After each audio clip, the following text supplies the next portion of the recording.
Bonjour. Pour faire suite à la vidéo précédente sur la symétrie axiale, je voudrais revenir dans cette vidéo sur un terme abordé lors de la précédente vidéo qui était la médiatrice d'un segment et aussi profiter de cette vidéo pour vous introduire un nouveau terme, ce sera la bisectrice d'un angle. Mais avant toute chose, commençons par quelques rappels concernant la vidéo précédente.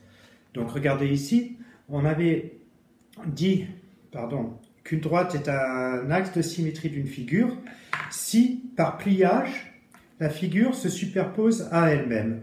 Donc là, si je plie ma feuille le long de l'axe D, les branches du sapin, les boules et les toiles vont se superposer. Alors, on avait vu en étudiant la symétrie dans la précédente vidéo, si par exemple, on va dire que ce point-ci, c'est le point A, et donc ici on a son symétrique, le point A'.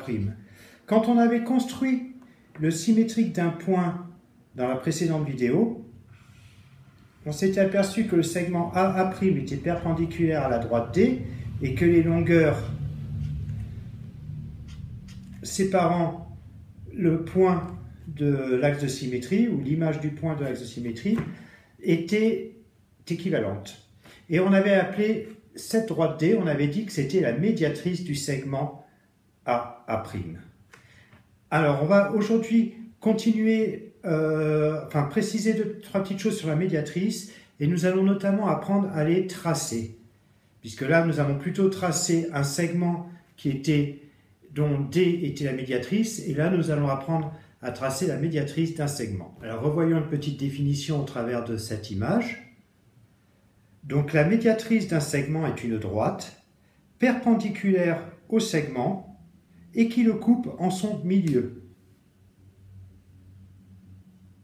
Donc cette droite est en quelque sorte l'axe de symétrie du segment, en l'occurrence ici AB. Et on continue avec une petite propriété concernant cette médiatrice. C'est que quel que soit un point appartenant à la médiatrice, si je mets le point C, il sera toujours à égale distance des deux extrémités du segment. Vous voyez, je n'ai même pas besoin de mesurer, mais si je le fais, donc là, j'ai 11,3 cm. 11,3 cm.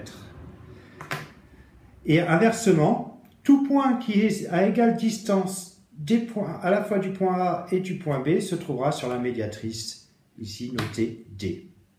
Alors maintenant, nous allons nous intéresser à sa construction. Alors, il existe plusieurs moyens de tracer une médiatrice d'un segment. Là, par exemple, j'ai employé mon compas et ma règle. Alors, c'est tout simple. Je prends, regardez ici, j'ai commencé à tracer un segment. Je prends mon compas. Je l'écarte, peu importe la longueur, du moment que je dépasse bien la moitié de mon segment. Vous voyez, là, je suis bien au-delà de la moitié de mon segment.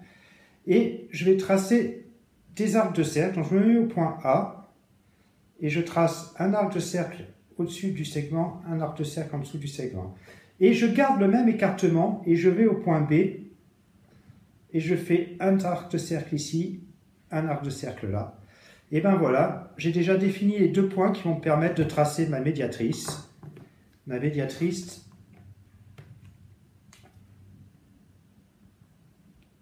hop, là voilà, je vais l'appeler D.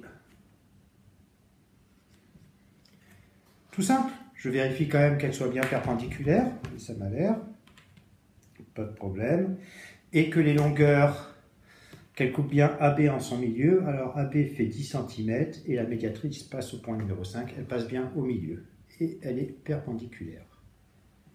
Bon, une autre solution aurait été par exemple avec mon équerre, je mesure, avec la règle je mesure la longueur de AB, je repère le milieu M de AB et avec l'équerre je trace la médiatrice. Un dernier petit point que je voudrais aborder avec vous, c'est la notion de bisectrice d'un angle. Alors, qu'est-ce que c'est qu'une bisectrice? Regardez ce schéma. Donc, par définition, la bisectrice d'un angle, ici en rouge, est la demi-droite qui partage l'angle en deux angles de même mesure, et c'est donc un axe de symétrie de l'angle. Vous voyez, c'est par pliage le long de la demi-droite rouge. le côté OX viendrait sur le côté OY. Donc elle partage l'angle en deux. Je vous propose de suite de vérifier ça. Donc là j'ai un angle de 50 degrés. 50 degrés. Et la demi-droite OZ est bien à 25 degrés. Donc elle partage bien mon angle en deux angles de même mesure. Donc voilà ce qu'est par définition une bisectrice et nous allons de suite apprendre à les tracer. Là c'est très simple, ça se passe au compas, bien qu'on puisse aussi le faire au rapporteur. Donc comment tracer cette bisectrice? C'est tout simple, je prends mon compas, je lui donne un écartement peu importe lequel, je place la pointe de mon compas sur le sommet de l'angle et je fais deux petits repères sur chaque côté. Et ensuite, je vais placer la pointe de mon compas sur chacun des repères que je viens de faire et je trace un arc de cercle. Voilà. Et là, j'ai défini un point et avec la règle, je vais pouvoir tracer la bisectrice qui passera par ce point.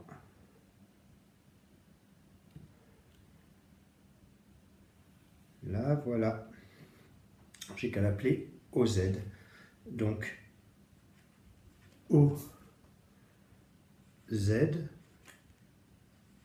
est la bisectrice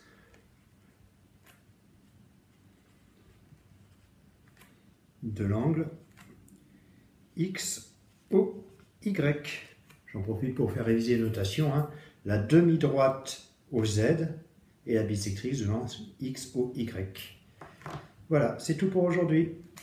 Pas tout, j'ai oublié de vous dire, on peut aussi tracer la bisectrice avec le rapporteur en faisant des mesures, comme je vous ai montré un peu tout à l'heure.